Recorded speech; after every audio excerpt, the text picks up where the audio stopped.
Tuhan shalom. Shalom. Haleluya. Apa kabar saudara? Baik. Baik, haleluya. Boleh samping kiri saudara kasih senyum. Kasih senyum yang dahsyat. Amin. Haleluya. Nah, saudara, kalau hari ini kita jumpa lagi kemurahan Tuhan. Kalau hari ini kita masih mendengar firman Tuhan adalah kemurahan Tuhan. Amin. Haleluya. Saudara percaya bahwa kita ini orang Kristen ini tidak memiliki kekuatan. Amin. Amin. Kita tidak memiliki kekuatan. Kalau yang memiliki kekuatan itu bukannya hamba Tuhan. Yang memiliki kekuatan itu namanya siapa? Dukun. Coba katakan kanan kiri saudara. Yang punya kekuatan itu namanya dukun. Yang punya jampe-jampe namanya, yang punya jimat namanya dukun, saudara. Kita orang Kristen tidak punya jampe-jampe, tidak punya jimat, tidak punya kekuatan. Ya, makanya dikatakan, saya beri judul di sini, lemah bagi Tuhan, kuat bagi dunia. Jadi kalau kita adalah hamba Tuhan, kalau kita anak-anak Tuhan, kita harus mencontoh seperti Tuhan Yesus. Saudara tahu bahwa ketika Tuhan Yesus ditangkap, ketika Tuhan Yesus didera, ketika Tuhan Yesus dicambuk, apakah dia mengatakan, kau lihat, aku ini Tuhan, aku ini guru, aku ini rabi? Tidak ada perkataan demikian, benar? Tidak ada. Termasuk Paulus, saudara. Kalau kita lihat di dalam Kisah Rasul 16, tidak usah baca semua, saudara, ayat 19 sampai ayat 31. Kalau baca semua nanti habislah. Habis waktunya. Nah, saya membaca firman Tuhan ini, saya ulas sedikit bahwa ketika Paulus tinggal di Filipi, saudara, di wilayah Filipi, di situ ada seorang yang tukang tenung. Jadi tukang tenung ini selalu mengikuti Paulus dan mereka berkata bahwa Paulus ini adalah hamba-hamba Tuhan. Kenapa? Karena mereka melihat mujizat, melihat kuasa yang dari Tuhan lewat Paulus. Satu ketika, saudara, ketika mereka, karena namanya dukun ya, kalau dukun itu kan biasa orang datang, didoakan, habis didoakan jape-jape ya. Ada penglihatan beginilah begitulah, kasih uang. Nah, setelah itu mereka melihat bahwa penghasilannya itu sudah mulai berkurang, minim karena uang. Maka mereka sepakat untuk menangkap Paulus dengan Silas. Akhirnya ditangkaplah Paulus dengan Silas. Dan Alkitab mengatakan ketika ditangkap Paulus dengan Silas, mereka itu didera. Ayat yang ke-23 dikatakan setelah mereka berkali-kali didera itu dicambuk.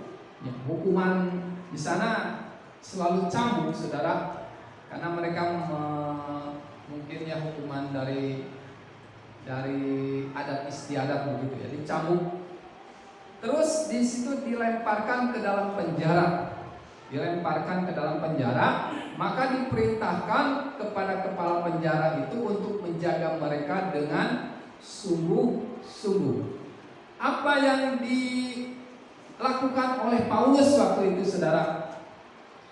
Yang dilakukan oleh Paulus ternyata, saudara, mereka tidak membalas. Mereka tidak berdoa sama Tuhan.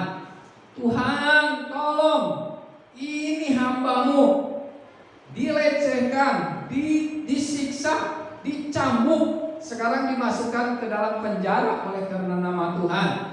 Tidak ngomong demikian, tetapi Paulus malahan berdoa di dalam penjara.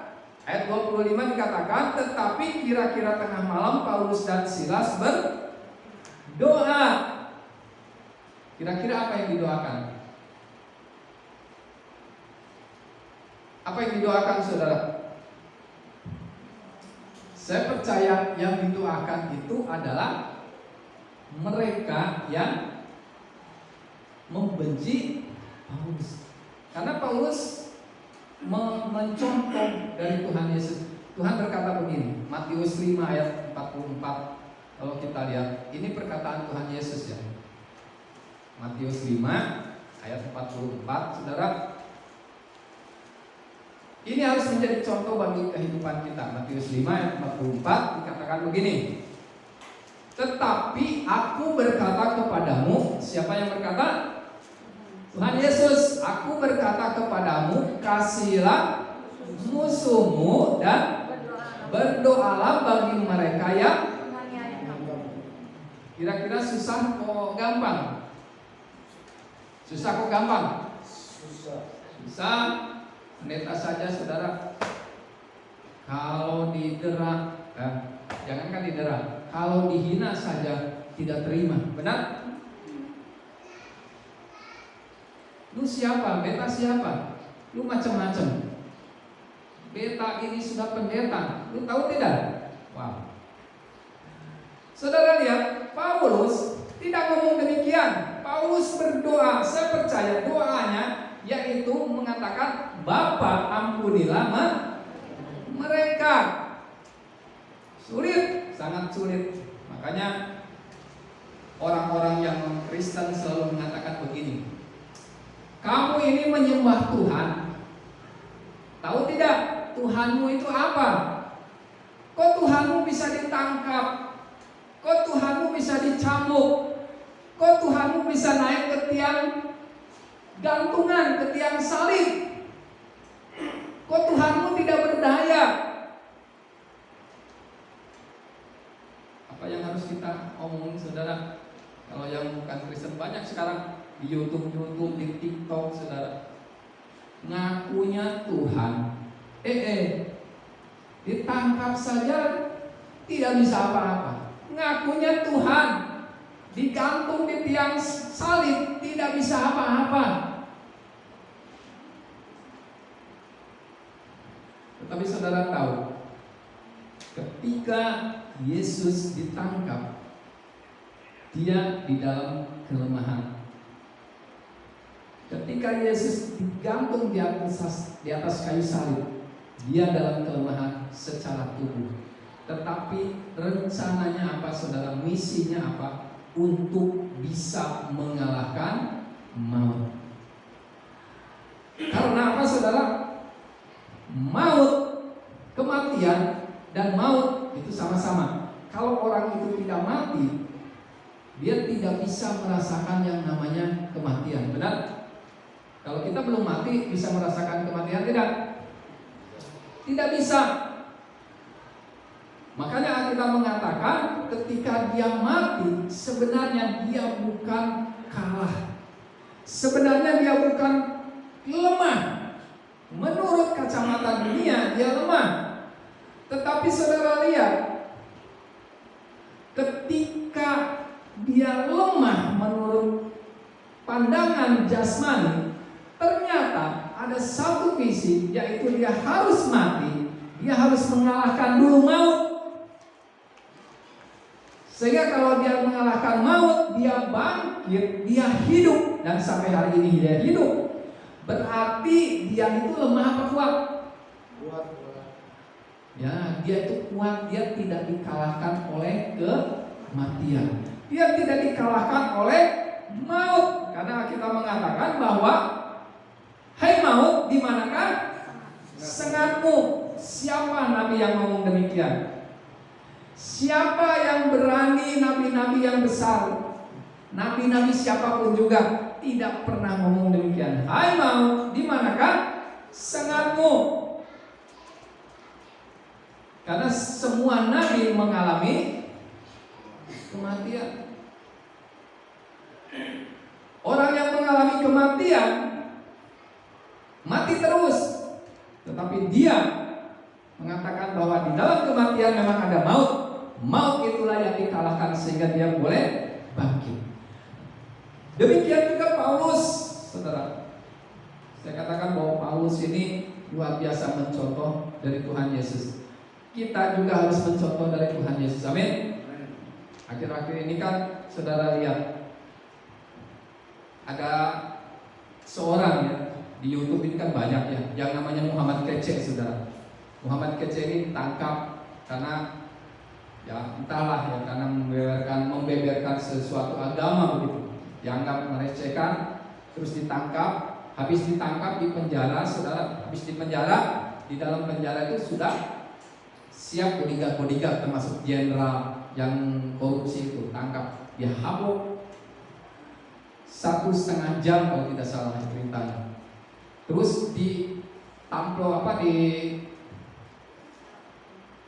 namanya itu? Tampar. Ya, ditampar bukan pakai tangan, saudara, pakai kotoran. Pakai kotoran yang sudah disiapkan. Jadi Muhammad Kece ini yang tadinya bukan Kristen masuk Kristen dan membeberkan bahwa yang dulu yang dianutnya itu salah. Akhirnya tidak terima, dimasukkan ke penjara, ditampar, saudara, pakai kotoran. Demikian juga dihabuk. Setelah itu banyak yang komentar, tetapi saya katakan begini, contohlah Tuhan Yesus. Tuhan Yesus mengatakan, kasihanilah musuhmu dan berdoalah untuk yang menganiaya kamu. Kalau Muhammad Kece lakukan itu, saudara, dia adalah anak Tuhan yang luar biasa. Amin. Kenapa? Karena sudah dianiaya, ditampar oleh kotoran manusia, tapi dia kalau bisa berdoa untuk orang yang menganiayanya, wow, saudara, ini luar biasa. Saya katakan sangat luar biasa. Saudara lihat, Paulus dengan Silas tidak berdaya di dalam penjara. Dia dibelenggu. Yang dia bisa lakukan hanya berdoa dan memuji Tuhan. Jadi kalau saudara dianiaya, atau saudara dimaki, atau saudara dibenci, jangan membalas. Amin. Ketika kau tidak membalas, malahan kau berdoa, disitulah letak kekuatanmu. Disitulah letak power setiap orang Kristen. Kalau saya sekarang ada yang ngomongin saya, ada yang benci saya bilang tidak masalah. Malah saya berdoa supaya mereka dijamah oleh Tuhan. Itu adalah letak power. Saudara lihat, ketika itu goyah, terjadi gempa bumi, sehingga penjara itu terbuka. Wow, saudara, doa, ujian, saya percaya doa itu mendoakan orang-orang yang menganiaya, memuji Tuhan, dan terjadilah gempa. Misalnya dikatakan belenggu-belenggu terbuka dengan sendiri. Ketika belenggu-belenggu terbuka sendirinya, apakah Paulus dengan Silas langsung lari kabur? Tidak. Dia tetap diam di situ. Karena memang dia tidak bersalah. Dia difitnah, saudara. Dia tidak bersalah. Dan Alkitab mengatakan ketika dia tidak kabur, dia di sana, dia itu memiliki hikmat luar biasa. Karena kalau dia kabur, saudara, yang pertama dia pasti dikejar kembali, benar? Kalau narapidana itu kabur, dikejar lagi tidak? Kejar. Dia tidak kabur. Karena dia bilang tidak ada salah, untuk apa kabur? Untuk apa lari? Makanya ketika kepala penjara itu, mungkin hukumnya ya, kalau kepala penjara ditugaskan di dalam penjara, terus napinya kabur, maka kepala penjara itu hukumannya mati. Daripada hukumannya mati, lebih baik dia bunuh diri. Mungkin dihukum mati juga tidak enak, enakan bunuh diri. Makanya di sini dikatakan ketika melihat semua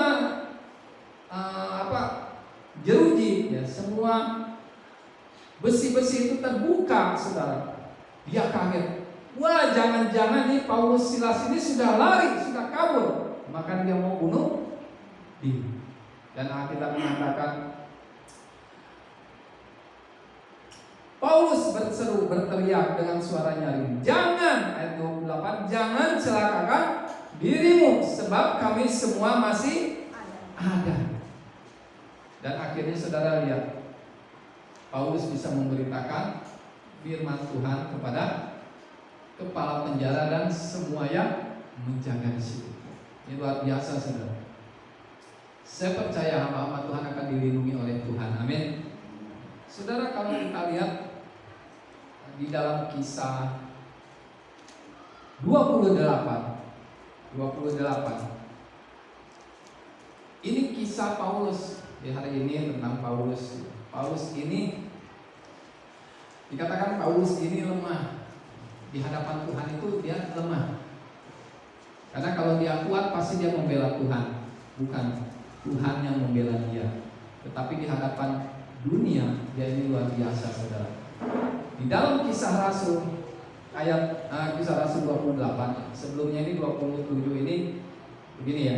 Paulus ini ditangkap, hendak diperhadapkan di kota Roma, menghadap Kaisar ya, gubernur. Jadi dia diperhadapkan menghadap gubernur karena firman Tuhan. Terus di tengah laut terjadi gelombang yang besar. Dan ketika terjadi gelombang yang besar, napi dengan tentara-tentara ini jumlahnya 276. Karena gelombang besar, saudara, akhirnya kepala dari kepolisian ini, kepala prajurit ini katakan semua barang-barang lempar ke laut supaya kapal kita tidak tenggelam, karena buritanya itu sudah dihantam gelombang. Tetapi tengah malam malaikat Tuhan datang kepada Paulus. Dikatakan begini, Paulus jangan takut. Paulus ini napi, saudara. Dia itu sedang dibelenggu. Tetapi malaikat Tuhan datang kepada Paulus. Paulus jangan takut. Engkau akan selamat dan seisi orang-orang yang ada di dalam kapal tidak akan mendapat celaka karena engkau. Jadi saudara, Tuhan menyelamatkan kapal, semua napi ada di situ, menyelamatkan kapal beserta orang-orangnya, termasuk napi, termasuk prajurit, bukan karena siapa-siapa, tetapi karena ada Paulus di situ. Ada seorang hamba Tuhan, tetapi hamba Tuhan ini sedang dirantai, sedang menjadi napi, tidak punya kekuatan apa-apa. Tetapi dari surga turun kekuatannya luar biasa. Oleh karena Paulus, semua orang yang di kapal akan selamat. Makanya besoknya Paulus mengatakan kepada kepala prajurit itu, jangan takut. Dia katakan, nanti saudara baca, jangan takut. Engkau dengan semua yang ada di atas kapal, walaupun waktu itu buritanya sudah dihantam, sudah mau tenggelam, engkau dengan seisi yang orang-orang yang ada di atas kapal tidak akan mengalami celaka sedikit pun juga. Sebab malaikat Tuhan datang tadi malam kepada. Wow, saudara tahu Paulus punya jampe-jampe? Paulus punya jimat? Tidak. Tetapi Paulus punya firman Tuhan. Amin. Punya doa, punya pujian. Ini adalah hal yang hebat. Saudara, bukan itu saja. Ketika perahu itu benar-benar sampai di sebuah pulau, namanya Pulau Malta. Kisah 28 nanti saudara baca di rumah. Jadi mereka itu sudah terombang-ambing semalaman, saudara, dan terdampar di satu pulau namanya Pulau Malta. Setelah terdampak, akhirnya mereka kedinginan karena hujan di tengah laut, saudara. Kita mengatakan karena hujan mereka kedinginan dan mereka mengumpulkan ranting-ranting untuk dibakar supaya tubuh mereka hangat. Saudara tahu, ketika Paulus membantu untuk mengumpulkan ranting-ranting untuk dibakar, keluar ular beludak. Saya baca ular beludak ini adalah ular yang berbisa. Bisanya itu lebih ganas dari ular kobra. Dan Alkitab mengatakan ketika Paulus memberikan ranting begini ya, tiba-tiba ular itu magut saudara. Jadi dalam ranting-ranting itu keluar langsung pagut tangannya Paulus. Saudara tahu gigi dari ular kobra ya, atau ular beludak itu kira-kira sekitar 3 sentian. 3 sentian masuk ke sini saudara. Itu ular-ular yang tinggi. Makanya di sini dikatakan bukan ular kecil saudara. Di sini dikatakan begini, ayat yang keempat, ketika orang-orang itu melihat ular itu terpaut pada tangan Paulus, mereka berkata kepada yang lain, orang ini sudah pasti seorang pembunuh, sebab meskipun dia telah luput dari laut, ia tidak dibiarkan hidup oleh Dewi Keadilan. Jadi mereka punya kepercayaan bahwa ada Dewi Keadilan yang akan menghukum orang-orang yang berbuat jahat. Saudara tahu, giginya itu masuk di tangan Paulus. Dan Alkitab mengatakan ketika Paulus digigit ular, ularnya dipegang, dikebaskan begitu, dibuang begitu. Orang-orang sekitarnya menunggu saudara, oh ini pasti orang tidak baik, makanya dia berbuat jahat. Lihat Dewi Keadilan itu pasti menghukum. Baik. Banyak saudara dari kita juga hamba Tuhan yang anak-anak Tuhan dibuat begitu. Benar? Ketika kita mengalami hal yang menyedihkan, mungkin mengalami tantangan, masalah, saudara, ada saja yang ngomong, ini pasti dosa ini. Pak pendeta ini sakit, ini pasti dosa. Wah. Ibu pendeta sakit, ibu pendeta pasti berdosa itu. Tuhan hukum. Banyak saudara yang ngomong demikian. Tetapi saudara lihat, ketika dilihat, ditunggu, Alkitab mengatakan orang-orang di sekitar itu menunggu reaksi Paulus. Karena kalau tidak saudara, itu paling kuat kalau tubuhnya fit, itu paling kuat itu 3 menit itu sudah mati. Karena bisanya itu bisa mengganggu saraf ya, merusak saraf. Setelah rusak saraf, rusak lagi paru-paru, rusak lagi jantung berhenti, matilah dia. Itu kurang lebih sekitar 3 menit.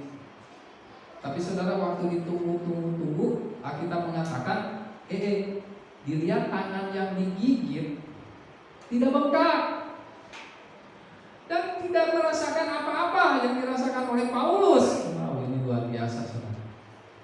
Apa Paulus pawang ular? Tidak. Apa Paulus punya jampe-jampe tentang ular? Tidak. Dia seorang hamba Tuhan yang sedang ditawan, jadi napi. Tetapi Alkitab mengatakan di dalam diri Paulus ada Tuhan Yesus. Amin. Di dalam diri Paulus ada Roh Kudus. Di dalam dirimu ada Tuhan. Amin. Di dalam diri saya ada Tuhan. Sebab itu saya percaya bahwa kita ini di hadapan Tuhan ini lemah, saudara. Tidak ada apa-apanya. Tidak ada apa-apanya, saudara.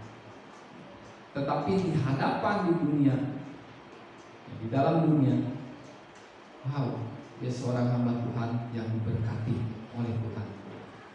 Saudara lihat, mari ada mama-mama tua saudara satu datang ke saya, dia bilang, Pak Pendeta, ya Pak Pendeta tolong dong, kenapa?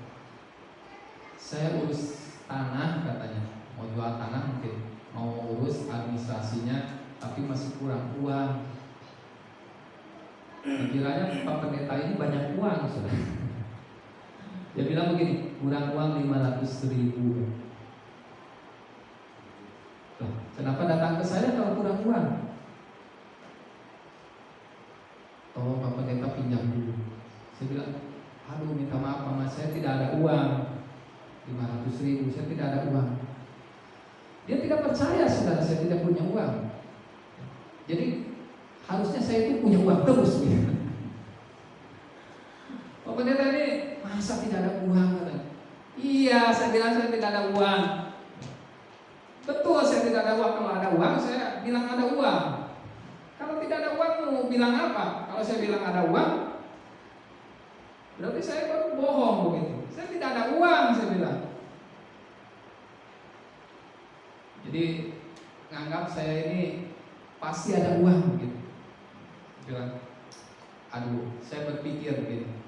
Ini mama tua ini, coba kalau dia jemaat di sini saya jadikan pelayan untuk hitung uang persembahan.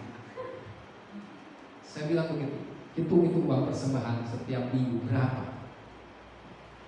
Hitung itu biaya apa?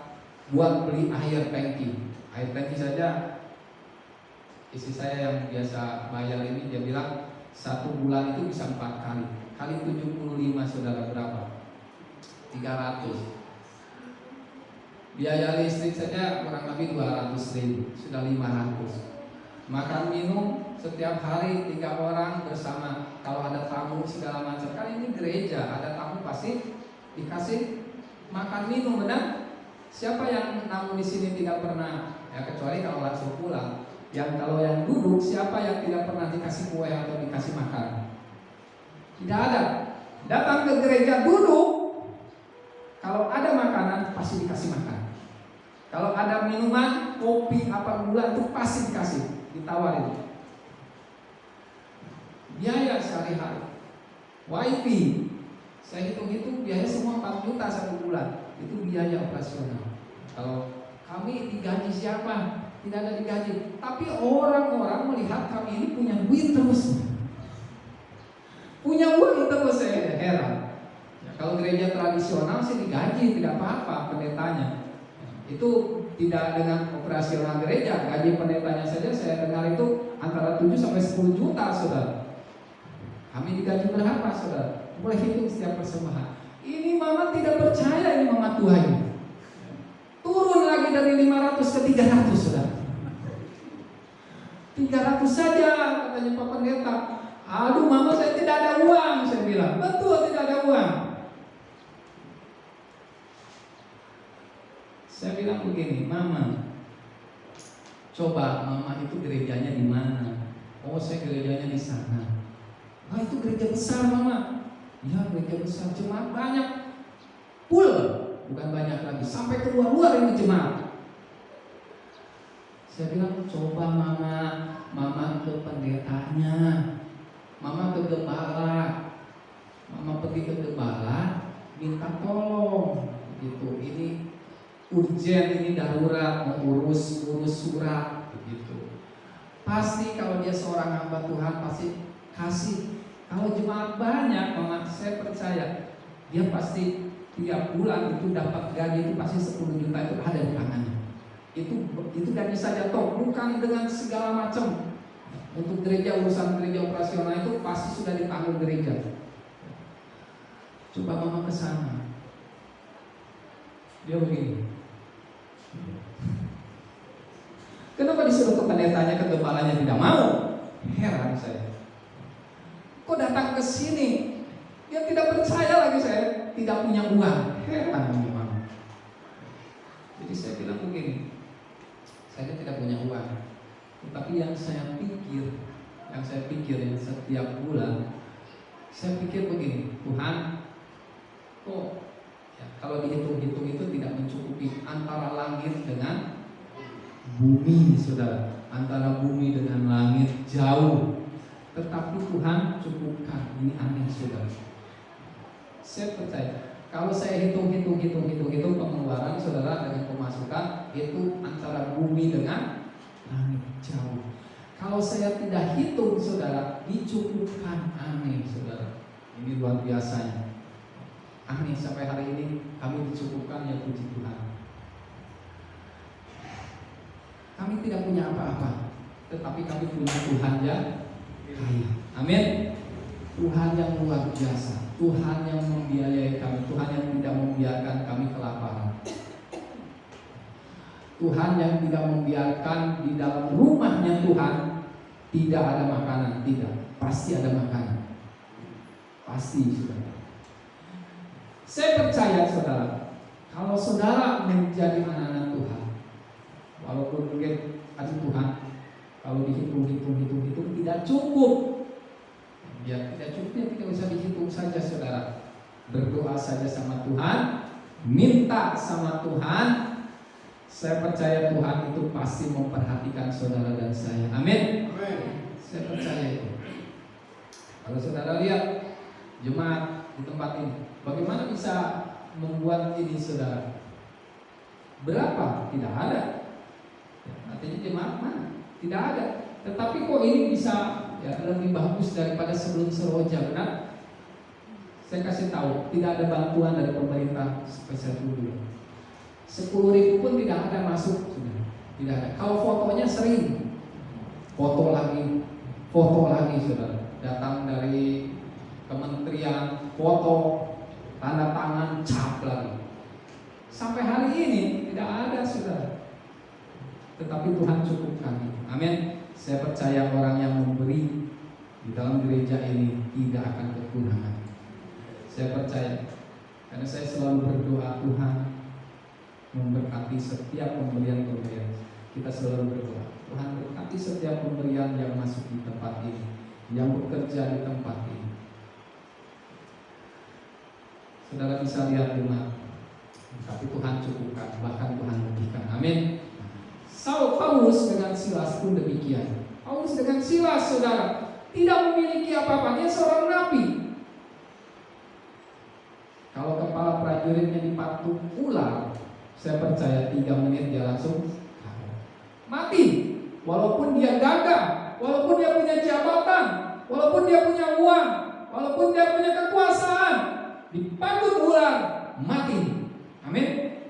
Paulus tidak punya kekuasaan, Paulus tidak punya jabatan, Paulus seorang nabi oleh karena firman Tuhan. Tetapi di dalam diri Paulus ada power, ada kekuatan dari Roh Kudus. Sehingga apa? Sehingga tidak bisa ular pun tidak mempan. Demikian juga kepada saudara dan saya. Amin. Kita orang-orang yang tidak memiliki kekuatan, kita lemah. Justru kalau kita lihat saudara,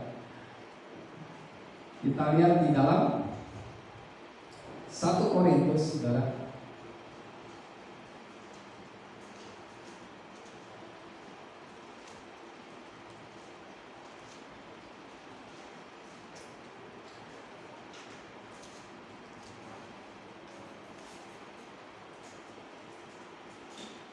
Satu Korintus 1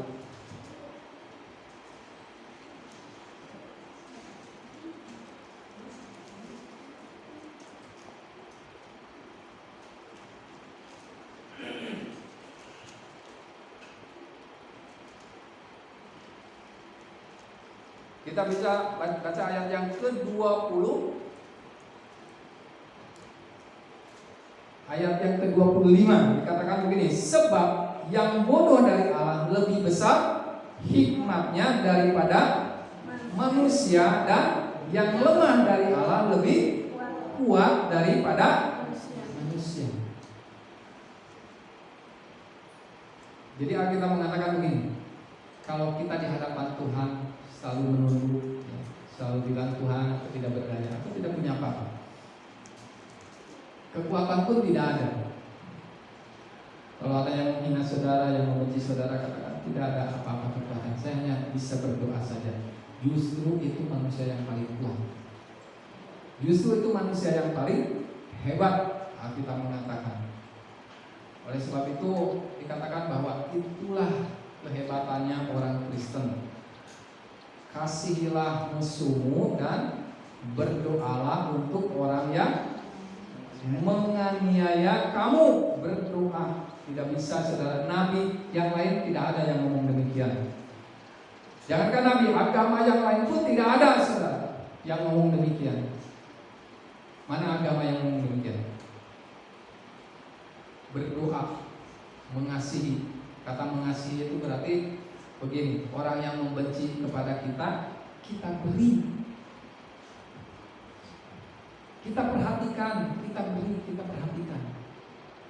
Makanya dikatakan disitulah letak kekuatan Paulus. Paulus ini tidak memiliki kekuatan. Makanya dikatakan di dalam 1 Korintus, saudara, 1 Korintus Yang lemah bagi Allah, 1 Korintus 1 ayat 25, yang lemah bagi Allah. Yang lemah dari Allah lebih kuat daripada manusia. Itu saja saudara, biarlah kita menjadi orang-orang Kristen yang selalu mendoakan siapapun juga. Kita mendoakan yang membenci kita, apalagi kita harus mendoakan yang mengasihi kita. Amin. Yang membenci saja harus saudara doakan, apalagi yang memperhatikan saudara. Siapa yang memperhatikan saudara? Masing-masing saudara. Ada yang diperhatikan. Ada yang memperhatikan di tempat ini, ada. Kita harus berdoa untuk dia. Haleluya. Biar firman Tuhan memberkati kita semua. Tuhan Yesus berkati firman-Nya. Mari saudara kita bangkit berdiri, kita akan berdoa. Kalau saudara hari ini mungkin ada yang membenci saudara, kalau hari ini mungkin ada yang tidak senang kepada saudara, mari biarlah saudara doakan mereka. Atau hari ini saudara ada yang mengasihi saudara, ada yang memperhatikan saudara, saudara harus lebih berdoa untuk mereka. Haleluya. Seperti Tuhan Yesus tidak membanggakan dirinya. Walaupun dia membuat mujizat-mujizat yang luar biasa, dia tidak pernah ngomong, lu tahu beta ini Tuhan, kenapa lu tangkap beta? Tidak pernah saudara. Kenapa lu tangkap aku ini Tuhan? Tidak pernah. Demikian juga kita hamba-hamba Tuhan. Amin. Kita orang-orang Kristen. Haleluya. Mari saudara kita berdoa. Terima kasih Tuhan buat hari ini, terpujilah nama-Mu. Kami mengucap syukur Tuhan kalau hari ini kami boleh mendengar firman Tuhan, yaitu bagaimana seorang Paulus waktu dalam pelayanan dia adalah seorang nabi, dia tidak berdaya, tetapi di dalam diri Paulus ada power yang luar biasa, yaitu power dari Tuhan. Ketika dia ada di dalam kesesakan, ketika dia ada di dalam masalah, bahkan ketika dia Tuhan di dalam celaka, Tuhan tetap menjaga, melindungi. Ketika dia dipagut ular pun bisanya tidak mempan terhadap tubuh Paulus. Ini adalah satu hal yang luar biasa. Kami tahu Tuhan di dalam dunia ini ada bisa di dalam dunia ini, atau racun di dalam dunia ini selalu meracuni kami. Biarlah Tuhan di dalam kehidupan kami ada firman Tuhan yang boleh menolak setiap racun di dalam dunia ini, sehingga kami tetap hidup, tetap berpaut kepada Tuhan. Terima kasih Bapak, hamba berdoa untuk setiap umat Tuhan yang hadir di tempat ini, berdoa untuk setiap umat Tuhan yang ada di rumah-rumah. Tuhan memberkati mereka di dalam anugerah dan kemurahan Tuhan. Terpujilah nama-Mu. Dalam nama Yesus kami ucap syukur Tuhan. Berkati setiap kami di tempat ini, sekitar kami memberi persembahan, berkati persembahan yang sudah kami lakukan dan yang akan kami lakukan dalam nama Tuhan Yesus Kristus. Haleluya, sama-sama katakan amin. Tuhan, shalom, Tuhan berkati.